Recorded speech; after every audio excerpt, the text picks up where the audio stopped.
we're on our next day of Billionaire Boy and we're on chapter 3 today. Finally, the big day came. Joe took off his diamond-encrusted watch and put his gold pen in the drawer. He looked at the designer black snakeskin bag his dad had bought him for his first day at his new school and put it back in the cupboard. Even the bag that it had come in was too posh, but he found an old plastic one in the kitchen and put his school books in that. Joe was determined not to stand out. From the back seat of his chauffeur-driven Rolls-Royce, he had passed the local comprehensive many times on his way to St Cuthbert's and seen the kids pouring out of the school. A rushing river of swinging bags and swear words and hair gel. Today, he was going to enter the gates for the first time. But he didn't want to arrive by Rolls-Royce. That would be a pretty good hint to the other kids that he was rich. He instructed the chauffeur to drop him off at a nearby bus stop. It had been quite a few years since he had travelled by public transport, and as he waited at the bus stop, Joe tingled with excitement. "I can't change that," said the bus driver. Joe hadn't realised that a £50 note was not going to be welcome to pay for a £2 fare, and he had to get off the bus. Sighing, he began to walk the 2 miles to school, his flabby thighs rubbing together as he took each step. Finally, Joe reached the school gates. For a moment he loitered nervously outside. He'd spent so long living a life of wealth and privilege. How on earth was he going to fit in with these kids? Joe took a deep breath and marched across the playground. At registration there was only one other kid sitting on his own. Joe looked over at him. He looked just like Joe, with a mop of curly hair. When he saw Joe looking at him, he smiled, and when registration was finished, he came over. "I'm Bob," he said. "Hi, Bob," replied Joe. The bell had just rung, and they walked along the corridor to the first lesson of the day. "I'm Joe," he added. It was weird to be in a school where no one knew who he was, where he wasn't Bum Boy or Billionaire Bum or the Bum Fresh Kid. "I'm so glad you're here, Joe. In the class, I mean." "Why is that?" asked Joe. He was excited. It looked like he might have already found his first friend already. That's good, it didn't take him very long. That afternoon it was cross-country running. What a dreadful ordeal for any day at school, not least your first day. It was a yearly torture that seemed designed solely to humiliate those kids who weren't sporty, a category that both Bob and Joe could definitely be squeezed into. "Where's your running kit, Bob?" shouted Mr Bruce, a sadistic PE teacher, as Bob made his way onto the playing field. Bob was wearing his Y-fronts and vest, and his appearance was greeted by a huge wave of laughter from the other kids. "Someone must have hidden it, sir," answered a shivering Bob.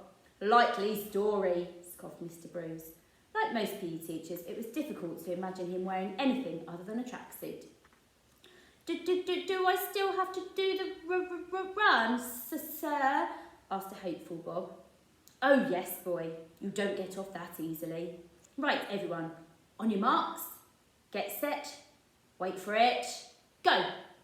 At first, Joe and Bob sprinted away like all the other kids, but after about 3 seconds, they were both out of breath and were forced to walk. Soon everyone else had disappeared into the distance and the 2 boys were left alone. "I come last every year," said Bob, unwrapping his Snickers and taking a large bite. "All the other kids laugh at me. They get showered and dressed and wait at the finish line. They could all go home, but instead they wait just to jeer at me." Joe frowned. That didn't sound like fun. He decided he didn't want to be last and quickened his pace a little, making sure he was at least half a step ahead of Bob. Bob glared at him and piled on the speed, going up to at least half a mile an hour. From the determined expression on his face, Joe knew that Bob was hoping that this year was his golden chance not to finish last. Joe sped up a little bit more. They were now almost jogging.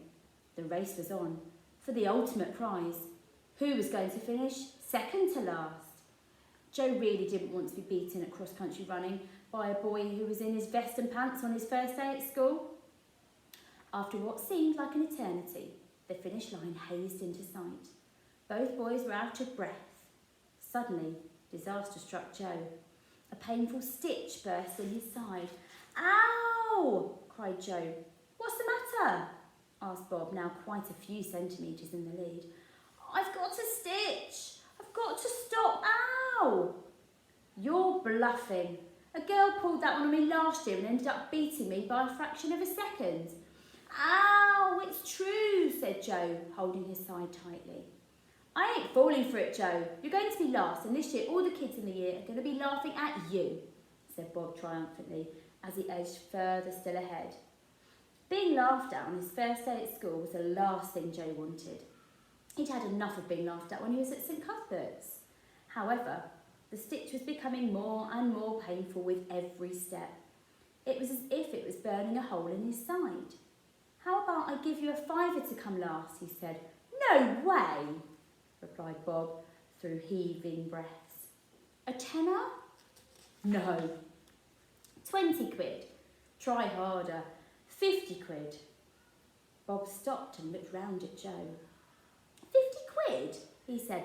That's a lot of chocolate. Yeah, said Joe. Tons. You've got yourself a deal, but I want the wonga now. Joe searched through his shorts and pulled out a £50 note. What's that? Asked Bob. It's a £50 note.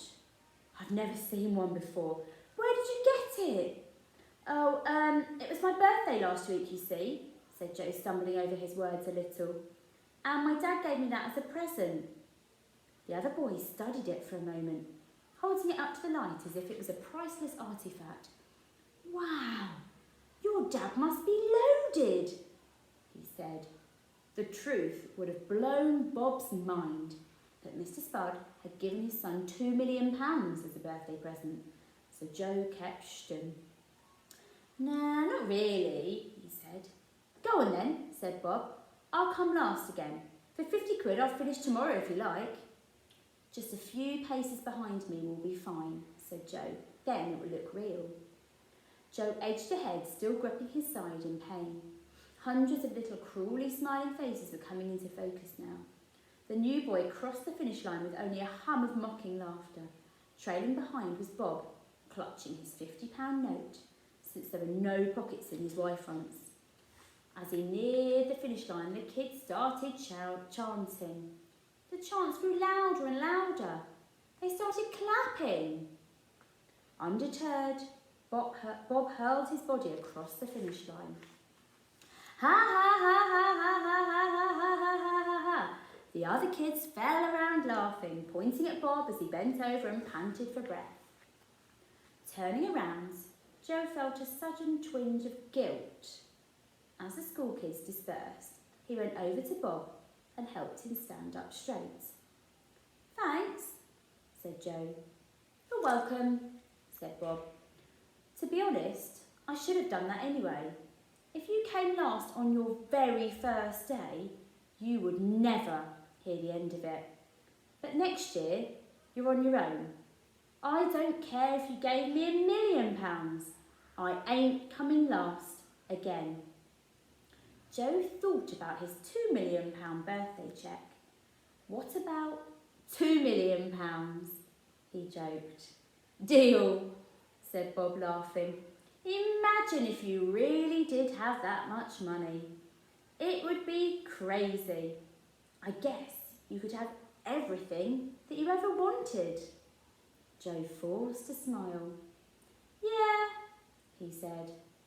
Maybe. Wow, I wonder what Bob would make out of the fact that Joe actually does have that much money. We're going to stop there for today, but we'll see what happens tomorrow, and we'll see if his new friend finds out anything more about how much money he has. Have a good day. Bye.